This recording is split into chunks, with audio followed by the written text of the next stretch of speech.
Buddha versus iPhone. Ancient wisdom to break your phone addiction. Digital detox. Welcome to the Buddhism Podcast. Today, we're exploring how ancient Buddhist wisdom can help us navigate one of our most modern challenges, finding balance in our digital lives. There's a profound paradox in our relationship with technology. These devices that connect us globally often disconnect us internally. Our smartphones and screens have given us unprecedented access to information and connection. Yet many of us feel increasingly scattered, anxious, and somehow less present in our own lives. I experienced this firsthand several years ago. Despite years of Buddhist practice, I found myself habitually checking email first thing in the morning, scrolling social media during meals, and feeling a constant undercurrent of digital anxiety. The gap between my meditation cushion and my digital life seemed impossibly wide. But through applying Buddhist principles, I gradually developed a healthier relationship with technology, not by rejecting it, but by engaging with it more mindfully. The statistics on our digital immersion are striking. The average American checks their phone 96 times daily, approximately once every 10 minutes. We spend over 7 hours daily on screens, and studies show that higher screen time correlates directly with increased anxiety, depression, and decreased attention spans. Yet technology itself is not the problem. As with all things in Buddhist understanding, it's our relationship with technology that determines whether it brings suffering or benefit. What the Buddha taught 200-600 years ago offers profound guidance for our digital age. Though he couldn't have imagined our smartphones and social media, the Buddha deeply understood the human mind and its tendencies toward craving, aversion, and delusion. The very same tendencies that often drive our digital behavior. Today, I'll share 3 powerful Buddhist principles that can transform your relationship with technology. Mindful consumption based on the middle way, understanding impermanence to address digital FOMO, and intentional attention drawn from right effort. These aren't abstract concepts, but practical approaches that can bring greater awareness, balance, and freedom to your digital life. The goal isn't digital abstinence. Most of us need technology for work, connection, and learning. Rather, it's developing the wisdom to use these tools consciously in ways that enhance rather than diminish our humanity. Let's explore how the Buddha's timeless wisdom can help us find this balance. At the heart of the Buddha's teaching lies the principle of the middle way. After trying both extreme indulgence as a prince and extreme asceticism as a wandering seeker, the Buddha discovered that the path to liberation lies in balance. He taught that avoiding both overindulgence and complete abstinence leads to clarity and wisdom. This principle offers profound guidance for our digital lives. Many of us oscillate between digital binging hours of mindless scrolling, video after video, and then attempting digital detoxes that often fail because they're too extreme. The middle way suggests a more sustainable approach, not rejecting technology outright, but engaging with it mindfully and intentionally. I find it helpful to think about digital nutrition. Just as we consume food, we consume information and stimulation through our devices. In traditional Buddhist practice, monks and nuns practice moderation with food, eating mindfully and considering what nourishes the body. Similarly, we can ask, what digital consumption truly nourishes my mind? What leaves me feeling depleted or agitated? The Buddha offered guidance through the 5 precepts, which include refraining from harmful speech and consuming intoxicants that cloud the mind. We can extend these to our digital consumption by asking, does this content contain speech that harms others? Does it intoxicate my mind, making it more difficult to maintain awareness and compassion? The Buddhist practice of sense restraint, or Indriya Samvara, is particularly relevant here. This practice involves guarding the sense doors, being mindful of what we allow to enter through our eyes, ears, and other senses. With our devices constantly offering infinite streams of content, practicing digital sense restraint means consciously choosing what we expose our minds to, rather than consuming whatever algorithms place before us. Here's a simple technique for more mindful consumption. Before opening any app or website, pause for 3 breaths. During the first breath, ask yourself, what is my intention in using this right now? During the second breath, consider, how might this affect my mind state? And with the third breath, decide mindfully whether to proceed and for how long. This practice creates a small but powerful space between impulse and action, a space in which wisdom can arise. Sometimes you'll decide to continue, and that's perfectly fine.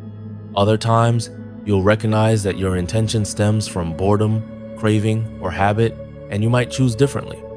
The Buddhist text Dhammapada states, "Mindfulness is the path to the deathless.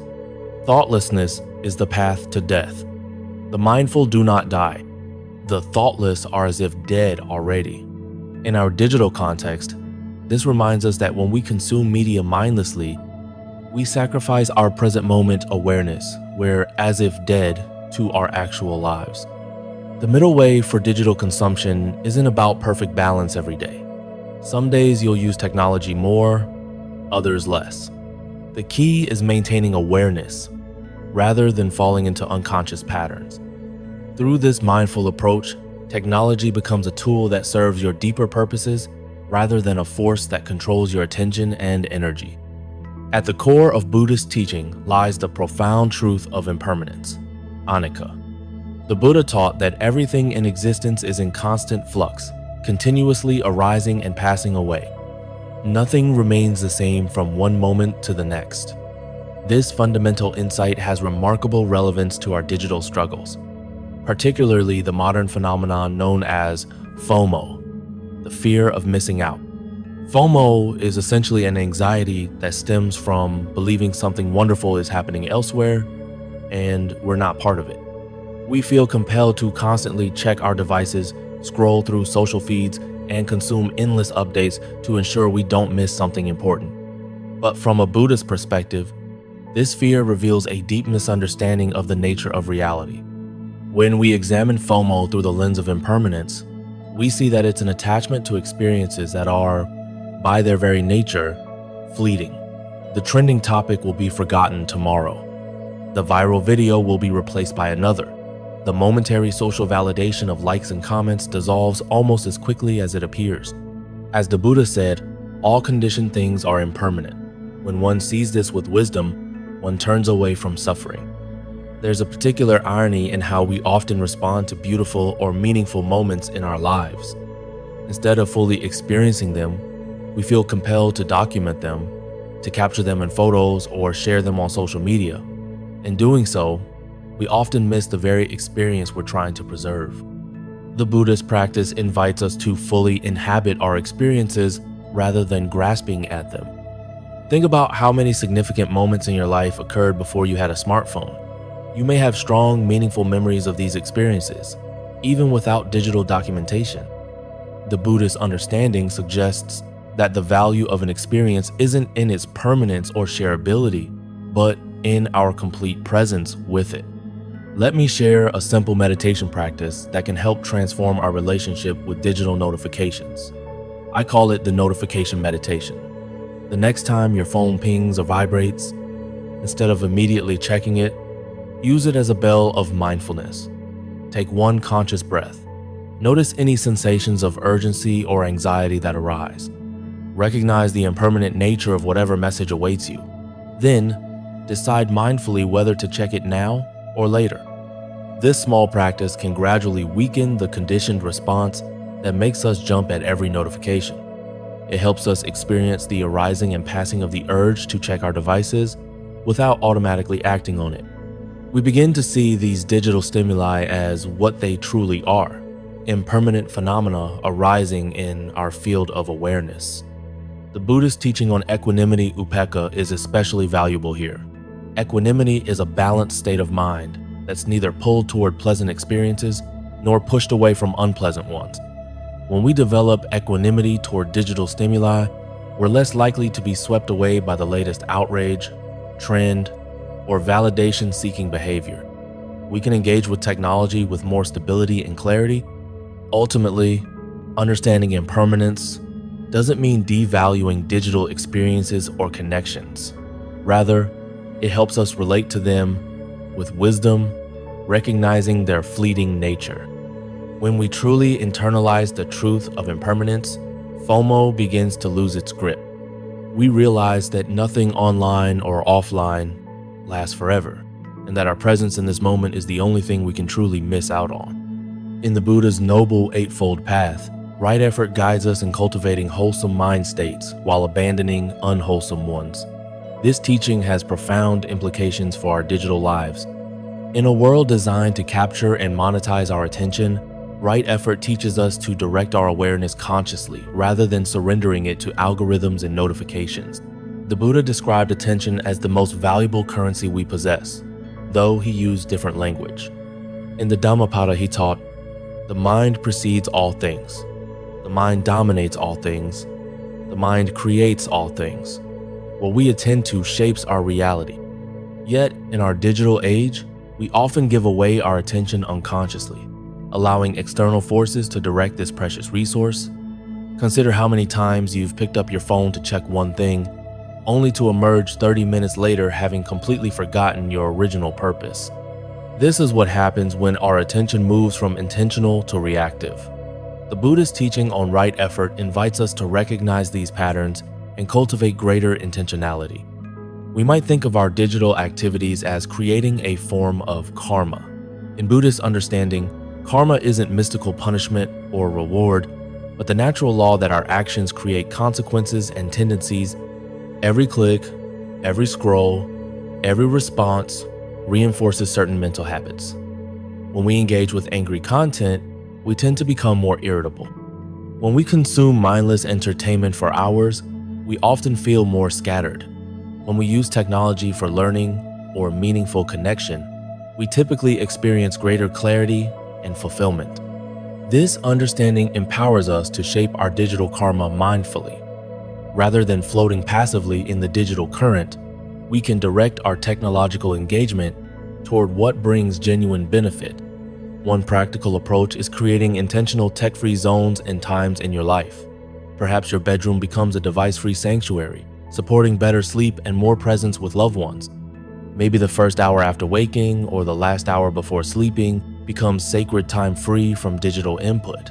These boundaries aren't restrictions, but acts of freedom, consciously claiming space for direct experience. Let me share a practice I call the 9-breath digital transition. When shifting from the digital world back to the physical world, take 9 conscious breaths. With the first 3 breaths, acknowledge any information or emotions you're carrying from your digital engagement. With the next 3 breaths, feel your physical body, your posture, sensations, the air on your skin. With the final 3 breaths, become fully present to your surroundings, the sounds, sights, and people around you. This simple practice helps prevent digital experiences from bleeding unconsciously into your physical presence. Technology itself can even become a support for mindfulness rather than an obstacle. Meditation apps, timers, or calendar reminders can help establish regular practice. Digital Sabbaths, designated periods without technology, can refresh our awareness and remind us of life's analog richness. The key is using technology intentionally, rather than being used by it. The Buddha taught that liberation comes through understanding our own minds. In our digital context, this means recognizing the subtle pulls of distraction, the tendencies toward comparison or validation seeking, and the habitual reaching for devices. As we become aware of these patterns without judgment, we gain the freedom to choose differently. Right effort in the digital age isn't about perfection. It's about a continuous return to intentionality. When we notice we've been pulled into mindless scrolling, we can gently redirect our attention, just as in meditation we continually bring our awareness back to the breath. This patient, persistent practice gradually transforms our relationship with technology from compulsive to conscious. As we conclude our exploration of Buddhist wisdom for digital detox, let's gather the threads of what we've discovered. We've examined 3 powerful principles: mindful consumption based on the middle way, understanding impermanence to address FOMO, and intentional attention grounded in right effort. Each offers a pathway toward a more conscious relationship with technology. These teachings remind us that our challenge isn't technology itself, but our relationship with it. The Buddha taught that all phenomena are neither inherently good nor bad. Their impact depends on how we engage with them. Our devices and digital spaces can be vehicles for connection, learning, and positive impact, or they can become sources of distraction, anxiety, and disconnection. The difference lies in our awareness. I encourage you to begin with just one practice from today's teaching. Perhaps start with the 3-breath pause before using your devices, or try the notification meditation, or experiment with creating a tech-free zone in your home.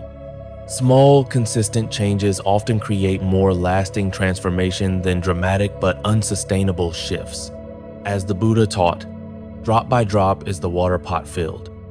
Remember that the ultimate goal isn't perfect digital discipline, but greater freedom. Freedom from compulsive checking, freedom from validation seeking, freedom from the subtle anxieties that digital immersion can create.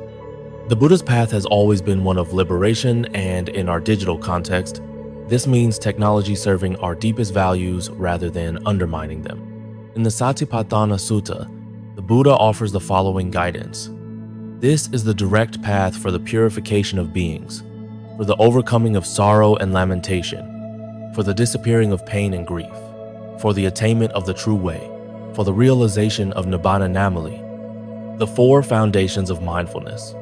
When we bring this quality of mindfulness to our digital engagement, we transform even these modern interactions into opportunities for presence and wisdom. In our next episode, we'll explore Buddhist approaches to social media, examining how to navigate these complex spaces with greater awareness and compassion. We'll discuss how to engage with challenging content, maintain equanimity amid digital conflict, and use these platforms as potential venues for right speech and right action. As we close, I invite you to reflect on a question. How might your life change if your relationship with technology was guided entirely by your deepest intentions rather than by habit or external design? The answer to this question points toward your own unique path of digital wisdom. Technology itself is neither the problem nor the solution. Like the Buddha's teaching on a raft used to cross a river, technology is a tool that serves a purpose. We use it mindfully when needed, but we don't carry it as a burden when it doesn't serve us. May your engagement with the digital world be guided by wisdom, intention, and compassion for yourself and for all beings. Thank you for joining me in this exploration. Until we meet again, may you be well, may you be peaceful, may you be truly present in both your digital and physical experiences.